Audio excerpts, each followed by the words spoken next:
علی محمد۔ نعرہ تکبیر، نعرہ رسالت، نعرہ حیدری، حسینیت، یزیدیت، خاندان آل محمد پہ صلوات پڑھیں۔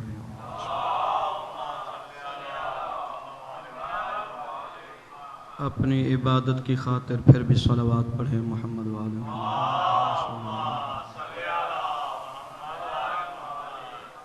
آل محمد کی خوشنودی کی خاطر پھر بھی صلوات پڑھیں۔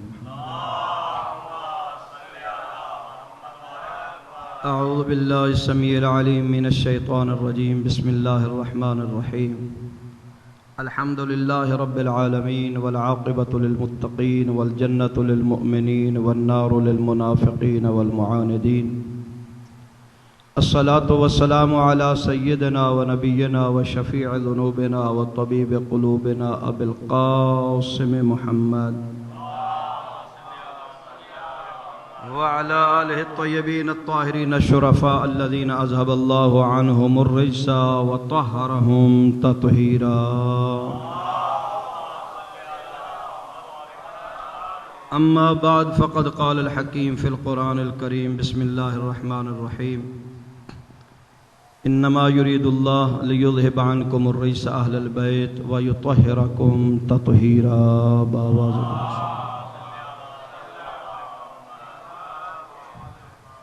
متمسکین بے ولایت مومنین جناب خدیجۃ الکبریٰ ام المعصومین سیدۃ القریش کی وفات کا دن ہے۔ اسی مناسبت سے چند منٹ فضائل اور چند منٹ مصائب۔ کیفیت آپ کے سامنے ہے، آپ بھی روزوں کے ساتھ رہے ہیں، تھکے ہوئے ہیں، اتنا طول نہیں دوں گا بات کو۔ یہ آل محمد کا گھرانہ یہ اتنا پاکیزہ گھرانہ ہے کہ وہ شیطان جو انسان کا ازلی دشمن ہے، وہ نبیوں کی بیویوں کو تو بہکا سکتا ہے مگر آل محمد کی کنیزوں تک بھی اس کی رسائی نہیں ہے۔ جس طرح جناب ابراہیم علیہ التحیۃ والثناء جب جناب اسماعیل کو ذبح کرنے کے لیے چلے تو شیطان نے بڑا ایک درویشانہ لباس پہنا، بڑی تسبیحاں گلے میں ڈالیں اور بڑے محراب سجا کے آیا، دہلیز نبوت پہ دق الباب کیا۔ بی بی نے پوچھا کون؟ کہا ایک کار خیر کی طرف دعوت دینے والا ہوں، کوئی بیٹوں کو بھی ذبح کرتا ہے؟ جلدی کرو، گھر سے نکلو، بچے کو بچاؤ اگر بچانا چاہتی ہو، ورنہ وہ ذبح کر دے گا۔ بی بی نے 2 منٹ توقف کیا، فوراً پڑھا لا حول ولا قوت الا باللہ العلی العظیم۔ تو سر پیٹنے لگا کہ بی بی آپ نے کیسے پہچانا؟ میں تو بڑا محراب اور بڑی تسبیحاں اور بڑا لباس۔ تو بی بی نے کہا میں یہاں سے پہچانی، جو نبیوں کی بیویوں کو گھروں سے باہر لے جائے وہ شیطان ہوا کرتا ہے، کبھی انسان نہیں ہوا۔ تو پھر گیا، بڑے انداز کے ساتھ دوبارہ آیا، ایک بڑا سا سر پہ پگڑی سجائی، کوئی 10 میٹر کا کپڑا ادھر ڈالا، 10 میٹر کا ادھر ڈالا، بڑی عجیب ہیکل کے ساتھ پھر دق الباب کیا۔ پھر بی بی نے پوچھا کون؟ کہا اے اللہ کی بندی، بوڑھا ہو چکا ہے، دماغ کام نہیں کرتا، کوئی بچوں کو بھی ذبح کرتا ہے۔ بی بی نے پھر توقف کیا، پھر پڑھا لا حول ولا قوت الا باللہ۔ تو پھر سر پیٹنے لگ گیا۔ بی بی اب کے کیسے پہچانا؟ تو بی بی نے کہا جو نبیوں کے دماغ پہ ہذیان کی نسبت دے وہ شیطان ہوا کرتا ہے، کبھی انسان نہیں۔ تو یہ وہ عظیم گھرانہ ہے۔ اس دن بھی میں نے کہا تھا کہ کسی بھی تحریک اور منشور کو کامیاب کرنے کے لیے ایک اس میں مین عنصر ہے جس کا نام ہے سرمایہ۔ تلوار ابو طالب کی چلی تھی، سرمایہ جناب خدیجہ کا خرچ ہوا تھا۔ ایک دن حضرت ابو بکر فرماتے ہیں کہ رسول بڑے ملال چہرے کے ساتھ گھر میں آئے تو جناب خدیجہ نے پوچھا یا رسول اللہ آج آپ پریشان نظر آ رہے ہیں؟ تو شمس رسالت نے کہا حجاز میں قحط آیا ہوا ہے، اگر تیرا سرمایہ خرچ کرتا ہوں تو تمہارے سے شرم آتی ہے، اگر خرچ نہیں کرتا تو اللہ سے ڈرتا ہوں۔ حضرت ابو بکر فرماتے ہیں کہ بی بی نے اندر سے اتنے ہیرے و جواہرات باہر پھینکے گتھلیاں کہ ادھر رسول بیٹھے تھے، ادھر میں بیٹھا تھا، درمیان میں ادھر رسول کو نہیں نظر آ رہا تھا، رسول مجھے نظر نہیں آ رہے تھے۔ اور بعض روایات میں یہ ہے کہ 70,000 اونٹ ہیرے اور جواہرات کے اور سونے اور چاندی کے لدے ہوئے اس خدیجۃ الکبریٰ نور عصمت کی امینہ، یہ ام المعصومین سیدۃ القریش نے اسلام پر خرچ کیے۔ اور اتنا خرچ کرنے کے بعد 3.5 سال تک شیب ابی طالب میں سبز پتے کھاتے رہی۔ جب بائیکاٹ ہو گیا تھا تو اتنے بڑے مصائب و آلام برداشت کرنے کے بعد آج تک بی بی نے اپنے ماتھے پہ کبھی شکن نہ آنے دی اور کپڑوں کو پیوند لگا کے رکھتی، اس کے باوجود کبھی ماتھے پہ شکن نہ آنے دی۔ جب عرب کی عورتیں آئیں کہا خدیجہ تم نے محمد کے ساتھ شادی کر کے کیا پایا؟ تمہارے حالانکہ خاندان کی پگڑی جو ہے اس کا شملہ جو ہے وہ آسمان کے ساتھ لگتا تھا، ایک غریب اور بکریاں چرانے والے کے ساتھ شادی کر کے کیا پایا؟ تو بی بی نے کہا میرے خاندان کا شملہ لگتا ہے نا آسمان کے ساتھ، جس سے میں نے شادی کی ہے اس کی نعلین جا کے ادھر بیٹھتی ہے، جس سے میں نے شادی کی ہے اس کی نعلین جاتی ہے عرش بری پر۔ تم کہتی ہو کہ میں نے خاندان کا کہا نہیں مانا، ہاں میں نے کیا کھویا کیا پایا؟ یہ تم نے مجھے شکوہ دیا کہ تمہارے غلام نہ رہے، تمہاری نوکرانیاں نہ رہیں، تمہاری کنیزیں نہ رہیں، تمہارے اونٹ نہ رہے، تمہارے مویشی نہ رہے، تمہارے ہیرے و جواہرات نہ رہے، میں نے سب کچھ دے دیا۔ سب کچھ اس کی راہ میں قربان کرنے کے بعد محمد سے شادی کر کے محمد کو اپنا بنا لیا ہے۔ بطول جیسی بیٹی گود میں لے کر میں 11 اماموں کی ماں بن گئی ہوں، اور مجھے دنیا میں کیا چاہیے؟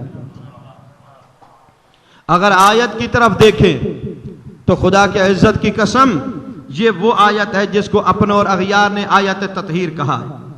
یہ آل محمد کے مناقب اور فضائل پر نص قرآن ہے کہ کوئی ڈاکہ ڈالنا چاہے بھی صحیح تو جتنی دیر قرآن موجود ہے، جتنی دیر یہ آیت موجود ہے، کوئی آل محمد کی عظمت پہ ڈاکہ نہیں ڈال سکتا۔ انما یرید اللہ لیذہب عنکم الرجس اہل البیت ویطہرکم تطہیرا۔ مجھ اللہ کا ارادہ یہ ہے، مرید اللہ کی صفات ذاتیہ میں سے ہے، ارادہ بھی اسی سے ہے۔ مجھ اللہ کا ارادہ ہے کہ جب سے میں ہوں اور جب سے میں مرید ہوں، جب سے میں ہوں، اور یہ پوچھ لیں علماء سے اور کتابیں اٹھا کے دیکھ لیں، اللہ کی صفات اس کی عین ذات ہے۔ کل میں جاہل تھا، میں پڑھا تو میں بن گیا عالم۔ اللہ عالم، جب سے اللہ ہے اس وقت سے عالم ہے، جب سے اللہ ہے اس وقت سے عادل ہے، جب سے اللہ ہے اس وقت سے مرید ہے، جب سے اللہ ہے اس وقت سے متکلم ہے، جب سے اللہ ہے اس وقت سے قادر ہے۔ جب سے میں ہوں، مجھ اللہ کا ارادہ یہ ہے کہ اے آل محمد تم سے طہارت اس طرح تمہیں پاک رکھوں جس طرح پاک رکھنے کا حق ہے۔ تو ایک متعصب ملا آیا برادران علامہ مفتی جعفر کے پاس، کہا قبلہ یہ جو آیت تطہیر ہے اس کا مطلب یہ ہے کہ آل محمد اس وقت پاکیزہ ہوئے جس وقت یہ آیت نازل ہوئی نا۔ تو علامہ نے کہا ارے کم بخت تو اپنا تعصب بتا، پوچھنا کیا چاہتا ہے تو؟ اس نے سوال کو دہرایا تو علامہ نے کہا اس کا مطلب ہے اللہ بھی اس دن احد بنا جس دن سورہ قل ہو اللہ احد نازل ہوئی۔ اللہ بھی اس دن احد بنا جس دن سورہ قل ہو اللہ احد نازل ہوئی۔ پس بزرگان، ہر عیب رجس ہے، ہر کجی رجس ہے، جھوٹ رجس ہے، پلید کی رجس ہے۔ اے آل محمد میں نے تمہیں ہر عیب سے پاک کیا، تو اللہ نے ہمیں پیمانہ دے دیا، جو آل محمد سے دور ہے وہ رجس ہے، جو آل محمد سے دور ہے وہ رجس ہے، جو آل محمد کے قریب ہے وہ رجس نہیں ہے۔ میں نے اس طرح تمہیں طاہر کیا جس طرح طاہر رکھنے کا حق ہے۔ دیکھو صبح سے لے کر شام تک ہم یہی الفاظ دہراتے رہتے ہیں، کبھی ان کی طرف توجہ نہیں دی۔ میں نے مہمان کو کھانا کھلایا جس طرح کھانا کھلانے کا حق تھا، یا میرے دسترخوان پہ کچھ بچا نہیں یا اس کا ظرف پر ہو گیا۔ میں نے شاگرد کو پڑھایا ایسے پڑھایا جیسے پڑھانے کا حق ہے، یا میرے پاس علم ختم ہو گیا یا شاگرد کا ظرف پر ہو گیا. اب اللہ کے بارے میں تو ہم کہہ نہیں سکتے، یہ تو ذات توحید کی توہین ہے کہ اللہ کی ہاں طہارت ختم، اللہ کی حدیں ہیں، لیکن عالم امکان کی گنجائش پر ہو چکی ہے. عالم امکان جتنا اس میں سما سکتا تھا اتنا سمایا. یہ آیت تطہیر نازل ہوئی، ایک دن تیرے رسول نے نقاہت بدنی محسوس کی کہ بدن میں تھوڑی نقاہت ہے. جاتا ہوں وہ زہرا جس کو میں نے ماں کا لقب دیا ہے، الفاطمۃ ام ابیہا، ماں کے گھر میں مجھے سکون ملے گا. چلے ادھر زہرا نے بابے کی خوشبو سونگی، دروازے تطہیر کھولا، رسول آئے، اجازت طلب کی. بی بی نے کہا اے بابا، مالک ہو کر باپ ہو کر اجازت کیسی؟ تو نبی نے کہا میں نہیں رکتا، وہ مجھے روکتا ہے. میں نہیں رکتا، وہ مجھے روکتا ہے. آئے رسول، ایک حجرے میں بیٹھے، سوچا، ایک تدبیر سوجی کہ اس کمرے سے کسی کو نکالنا نہیں کہ ام ایمن جیسی ادھر مؤمنہ موجود ہے، ام سلمہ جیسی مؤمنہ ازدواج میں سے شامل میری یعنی وائفہ موجود ہے، کسی کو نکالنا نہیں ہے. اور کیمپ لگاتا ہوں، باہر سے کسی کو آنے نہیں دینا، اسی کو آنے دینا ہے جس کو میں چاہوں گا، گھر سے کسی کو نکالتا نہ ہوں. زہرا ایک چادر لا کر میرے اوپر اڑا دو. کیمپ بن گیا، صدر محفل موجود. اب اللہ کی طرف سے جو دعوتی تھے، کبھی حسن کی شکل میں، کبھی حسین کی شکل میں، کبھی علی کی شکل میں، جب پہنچے تو زہرا بیٹھے بیٹھے سوچ رہی ہے آج حجرہ خاص ہے، آج چادر خاص ہے، آج رفاقت خاص ہے، آج یہ سب جو اکٹھے ہوئے ہیں یہ کہ اللہ کی کوئی مشیت ہے. زہرا جب پہلے میرا بابا چادر کملی اوڑھتا ہے تو آواز قدرت آتی ہے یا ایھا المزمل، اگر لحاف اوڑھ لیتا ہے تو یا ایھا المدثر، اگر کرسی نبوت پہ بیٹھ جاتا ہے تو یاسین کا لقب پاتا ہے، اگر وضو کرتا ہے تو طٰہٰ کا لقب پاتا ہے. آج بعید نہیں کوئی آیت آئے زہرا تو اس کا عنوان بنے، جلدی جا چادر کے نزدیک. بی بی آئیں، اجازت طلب کی. یہ میرے لفظ ہے، رسول نے پوچھا زہرا اجازت کس چیز کی؟ یہ بابا کس کا ہے؟ یہ شوہر کس کا ہے؟ یہ بیٹے کس کے ہیں؟ جس طرح سب تیرے ہیں تو پھر اجازت کس چیز کی؟ زہرا جس طرح ہمارے بغیر قرآن نامکمل ہے، ہم بھی تیرے بغیر نامکمل ہیں. جس طرح قرآن ہمارے بغیر نامکمل ہے، ہم بھی تیرے بغیر نامکمل ہیں. جب یہ پانچوں اکٹھے ہو گئے تو اللہ نے اپنے مخصوص انداز میں آج جبرائیل کو بھی واسطہ نہیں بنایا، میکائیل کو بھی نہیں کہا عالم ملکوت کو بلاؤ، فوراً کہا وعز یا ملائکتی و یا سکان سماواتی، او میرے ملائکہ، او میرے آسمانوں پہ رہنے والی میری مخلوق. حال چل مچی کہ پہلے جبرائیل دعوتی ہوتا ہے، پہلے میکائیل بلاتا ہے، آج ڈائریکٹ بلا رہا ہے. اور پھر اللہ نے کہا وعزتی و جلالی. ملائکہ نے پھر تعجب کیا، کبھی کہتا تھا والشمس، کبھی سورج کی قسم، کبھی چاند کی قسم. آج تک اللہ نے اپنی عزت و جلال کی قسم نہیں اٹھائی. تو اللہ نے کیا کہا؟ وعزتی و جلالی انی ما خلقت سماء مبنیۃ ولا ارضا مدحیۃ ولا قمرا منیرا ولا شمسا مضیٰ ولا فلکا یدور ولا بحرا یجری ولا فلکا تسری الا فی محبت ہؤلاء الخمسۃ الذین هم تحت الکساء. او میرے ملائکہ، اور میرے آسمانوں پہ رہنے والی مخلوق، مسلح عبادت لپیٹ دو، عرش کے سامنے آ جاؤ. میں ایک تقریر کرنا چاہتا ہوں جس تقریر کا عنوان ہے طہارت پنجتن. جس تقریر کا عنوان ہے طہارت پنجتن. مجھے اپنی عزت و جلال کی قسم، یہ چلتی ہوئی کشتیاں، یہ چاند، یہ سورج، یہ ستارے، یہ ساری کائنات کا یہ چلتا پھرتا نظام کچھ نہ بناتا اگر ان پانچوں کو نہ بناتا. کچھ بھی نہ بناتا اگر ان پانچوں کو نہ بناتا. تو اللہ کے ان فرشتوں نے جبرائیل کی وساطت سے پوچھا اے اللہ ہم پوچھ سکتے ہیں یا رب من تحت الکساء، یہ چادر کے نیچے ہیں کون؟ تو آواز قدرت آئی ہم اہل بیت النبوہ و معدن الرسالہ ہم فاطمہ و ابوہا و بعلہا و بنوہا. حالانکہ جہاں مرد اور عورتیں اکٹھی ہوں تعارف مردوں کے ذریعے کرایا جاتا ہے، تعارف مردوں کے ذریعے کرایا جاتا ہے، عورتوں کو پس پردہ رکھا جاتا ہے. اور ہے بھی مستور. مستور کا معنی یہ ہے جسے پردے میں رکھا جائے. پالنے والا یہ کون سی فصاحت اور بلاغت ہے، جس کو پردے میں رکھنا تھا اس کو ظاہر کیا، جن کو ظاہر کرنا تھا ان کو پردے میں رکھا. تو آواز قدرت آئے گی. فعل الحکیم لا یخلو عن الحکمہ، حکیم کا فعل کبھی حکمت سے خالی نہیں ہوا کرتا. کہ مستور کے 3 درجے ہیں. مستور کا تعلق ہے 4 دیواری کے اندر سے، اس کے فقط 3 رشتے ہیں. اگر بیٹی ہے تو رشتہ باپ، اگر بیوی ہے تو رشتہ شوہر، اگر ماں ہے تو رشتے بیٹا. باہر سے نہ چوتھا اس کا کوئی جوڑ ہے نہ موڑ ہے. اگر میں نبوت سے تعارف کراتا تو صحابی تھے، یہ اتنے جناب علی فلاں غوث تھے، اتنے ابدال تھے، اتنے قلندر تھے، تو تطہیر کے شرکاء کا دامن وسیع ہو جاتا. میں انہی 5 کو محدود رکھنا چاہتا ہوں کہ قیامت تک کوئی اچھلتا رہے 5ویں کے ساتھ چھٹا نہیں دکھا سکتا. اسی لیے اللہ نے بھی حدیث قدسی میں کہا تھا لولاک لما خلقت الافلاک، اے میرا محمد اگر تجھے نہ بناتا تو کچھ بھی نہ بناتا. لولا علی لما خلقتک، اگر میں علی کو نہ بناتا تجھ محمد کو بنانے کی ضرورت بھی نہ تھی. پھر دونوں کو مخاطب کر کے کہا لولا فاطمہ لما خلقتکما، اگر مجھے کائنات میں زہرا کا نور خلق کرنا مقصود نہ ہوتا تم دونوں کو بنانے کی ضرورت ہی نہ ہوتی. اے محمد اگر کائنات بنائی ہے تمہاری خاطر اور تمہیں بنایا ہے علی کی خاطر، اور تم دونوں کو بنایا ہے تو زہرا کی خاطر. اگر زہرا نہ ہوتی تو دیکھیں بہت گہرائی والی باتیں. رسول نے علی کے لیے بھی کہا علی منی وانا منہ، حسن کے لیے بھی کہا حسن منی وانا منہ، حسین کے لیے بھی کہا حسین منی وانا منہ. کبھی زہرا کے لیے نہیں کہا، یہی کہا فاطمہ تو بضعۃ منی، فاطمہ میرا جگر ہے. جس طرح بدن سے جگر کو جدا کر دو بدن بیکار. رسول کہنا چاہتے ہیں میری رسالت کے 2 عنصر ہیں، مردوں کے لیے آئیڈیل میری ذات، مستورات کے لیے آئیڈیل میری بیٹی کی ذات. اگر زہرا کو شریعت سے نکال دو میری شریعت ناقص.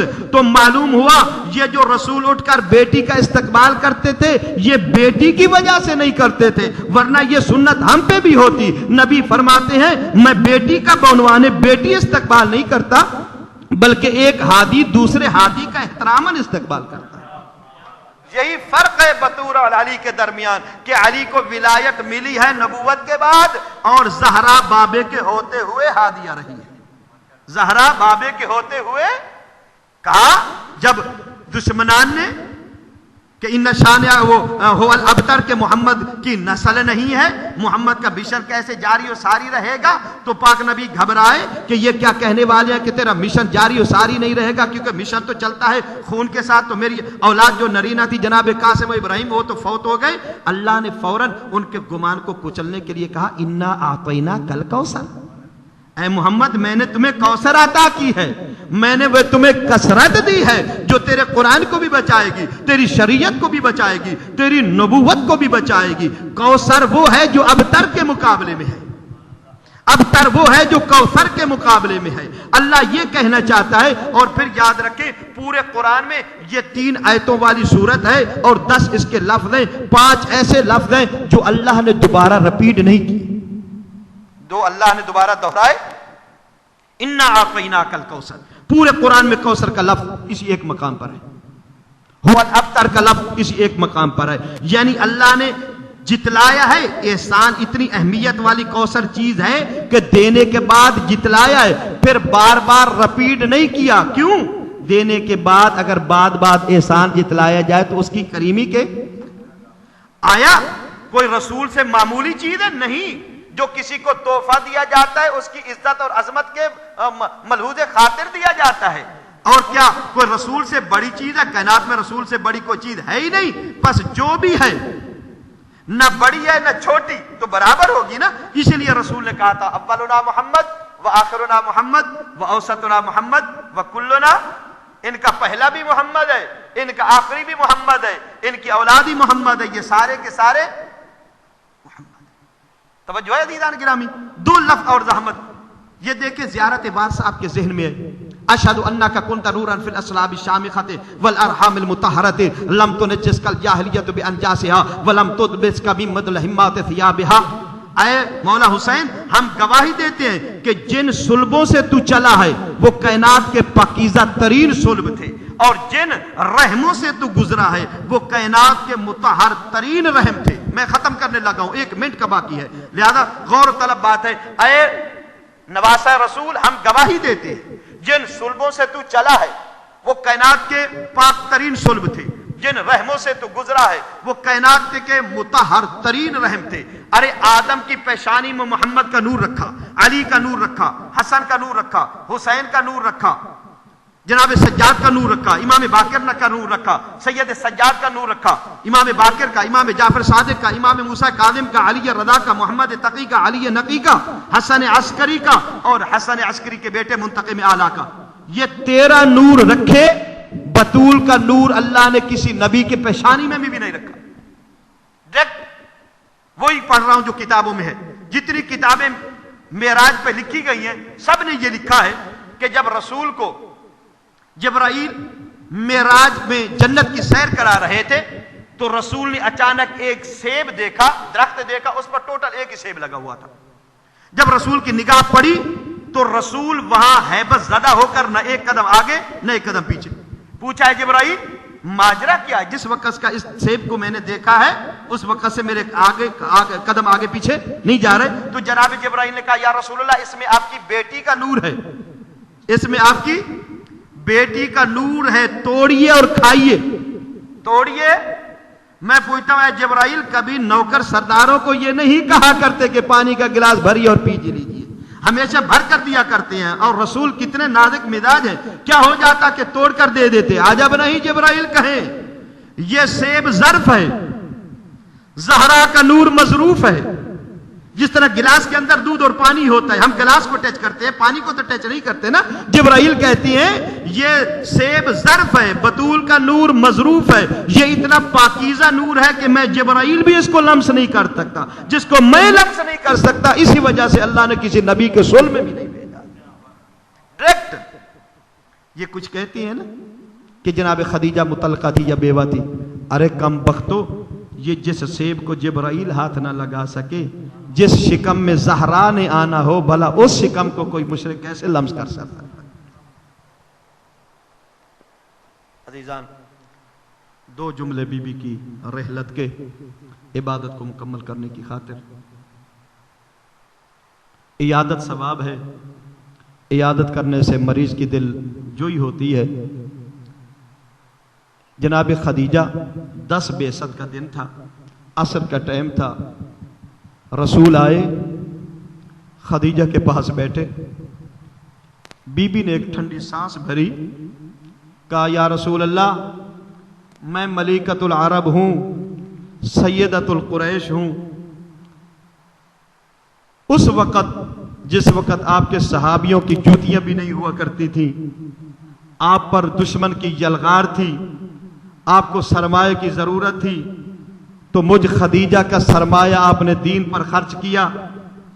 تو فوراً رسول نے کہا اس میں کوئی شک نہیں, میں بھی آپ کا مقروض ہوں, اللہ بھی آپ کا مقروض ہے, اللہ بھی آپ کا ممنون ہے, میں بھی آپ کا ممنون ہوں. تو اس وقت بی بی نے کہا میرا کہنے کا مقصد یہ نہیں ہے کہ میں کوئی احسان جتلا رہی ہوں, یہ کہنا چاہتی ہوں کہ جتنے کلمہ گو ہیں یا قیامت تک کلمہ پڑھیں گے وہ مجھ خدیجہ کے مقروض ہیں اور ممنون ہیں.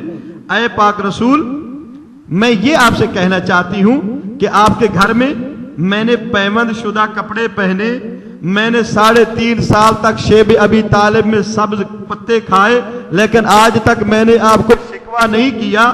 تو رسول نے فرمایا اے خدیجہ, چاہو تو میں عرش اعلیٰ سے لے کر زمین تک جو چاہو میں دے سکتا ہوں. تو بی بی نے کہا میں یہ کہنے والی نہیں ہوں, میں یہ کہنا چاہتی ہوں کہ کوئی کلمہ گو ایسا نہیں ہے جو میرا ممنون نہ ہو, جو میرا مقروض نہ ہو. کہنا یہ چاہتی ہوں.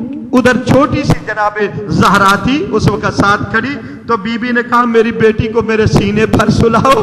جب پاک رسول نے جناب زہرا کو اٹھایا اور بی بی خدیجہ کے سینے پہ سلایا تو دونوں چھوٹے چھوٹے ہاتھ پکڑ کے بی بی نے پاک رسول کے ہاتھ میں دیے اور کہا یا رسول اللہ, یہ میرا بیٹا تو نہیں ہے, اتنا خرچہ کیا ہے میرے اسلام پر, میری یہی ایک بیٹی ہے. آپ چاہے اسلام کی تبلیغ کا کوئی صلہ مانگے یا نہ مانگے, یہ آپ کی مرضی ہے. میں یہی کہتی ہوں یا رسول اللہ اس میری بیٹی کے ساتھ دو کام نہ ہونے پائے۔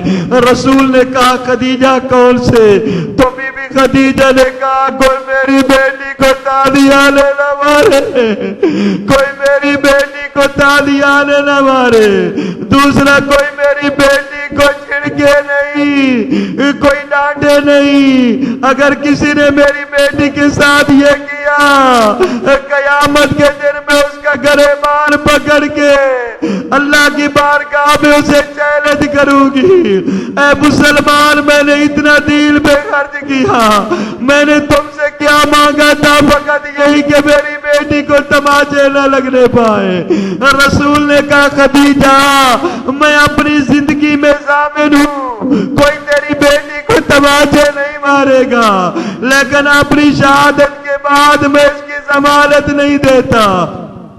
میرے بھائیوں یہ پوچھتا ہوں کیا رسول کے بعد یہ امانت علی نے اسی طرح واپس کی تھی جس طرح رسول نے علی کو دی تھی؟ علی کی عزت کی قسم، ایک وہ وقت آیا کہ بطول نے کہا اللہم عجل وفاتی، میرا اللہ میرا صبر ختم ہو گیا، صبت علی مصائب لو اللہ صبت علی الایام سرنا لیا لیا۔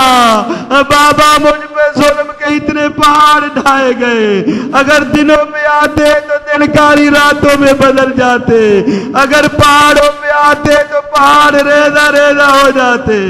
بابا میں بوڑھی ہو گئی ہوں، بابا میری کمر جھک گئی۔ لا لعنت اللہ علیکم۔